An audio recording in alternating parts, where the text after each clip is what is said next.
क्या देश की सबसे बड़ी परीक्षाओं में से एक सीयूईटी के मौजूदा पैटर्न में कोई बहुत बड़ा बदलाव होने वाला है? क्या हर विषय के छात्रों की योग्यता को सिर्फ 4 विकल्पों वाले बहुविकल्पी यानी एमसीक्यू प्रश्नों से मापना बिल्कुल सही है? ये सवाल हम नहीं बल्कि देश की संसद की एक बेहद महत्वपूर्ण स्थायी समिति ने उठाया है।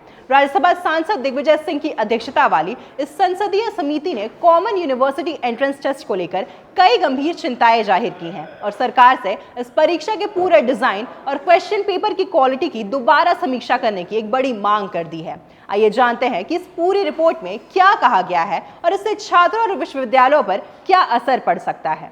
नमस्कार, आप देख रहे हैं न्यूज़ 11 भारत डिजिटल और आपके साथ मैं स्मृति तिवारी। देखिए, संसदीय समिति ने मंगलवार को राज्यसभा के चेयरमैन सीपी राधाकृष्णन को सौंपी अपनी ताज़ा रिपोर्ट में साफ कहा है कि हर विषय को जांचने का पैमाना एक जैसा नहीं हो सकता। कमेटी के मुताबिक एमसीक्यू वाला ये मौजूदा फॉर्मेट ह्यूमैनिटीज यानी मानविकी और सोशल साइंसेस यानी सामाजिक विज्ञान जैसे विषयों के लिए बिल्कुल भी सही नहीं है। इन विषयों की बुनियादी प्रकृति स्वतंत्र और व्यक्तिगत सोच पर आधारित होती है, जहां छात्र को अपने विचारों को विस्तार से व्यक्त करना होता है। ऐसे में सिर्फ एक सही विकल्प चुनने वाला ये पैटर्न छात्रों की असली प्रतिभा के साथ न्याय नहीं कर पाता। समिति ने सिफारिश की है कि राष्ट्रीय शिक्षा नीति यानी एनईपी 2020 के असली उद्देश्यों और विजन को ध्यान में रखते हुए इस प्रवेश परीक्षा के पूरे डिजाइन और प्रश्नों के स्तर की तुरंत समीक्षा की जानी चाहिए।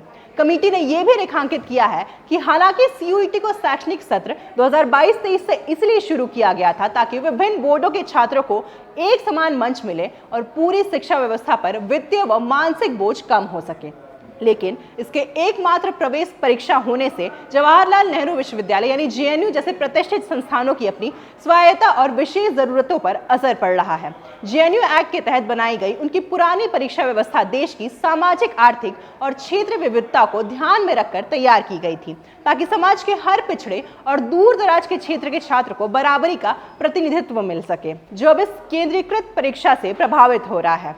इस गंभीर मामले पर सरकार ने भी अपनी एक्शन टेकन रिपोर्ट में जवाब देते हुए कहा है कि संसदीय समिति की इन सभी महत्वपूर्ण टिप्पणियों को नोट कर लिया गया है। इसके साथ ही यूनिवर्सिटी ग्रांट्स कमीशन यूजीसी और नेशनल टेस्टिंग एजेंसी यानी एनटीए को इस संबंध में जरूरी सुधारात्मक कदम उठाने की सलाह भी दे दी गई है।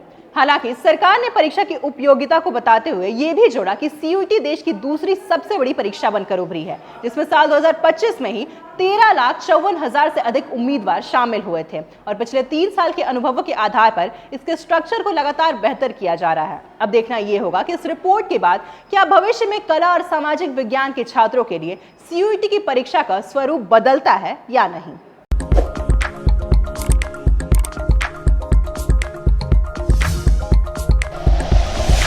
Like and share videos, subscribe करें हमारा चैनल और प्रेस करें बेल आइकॉन।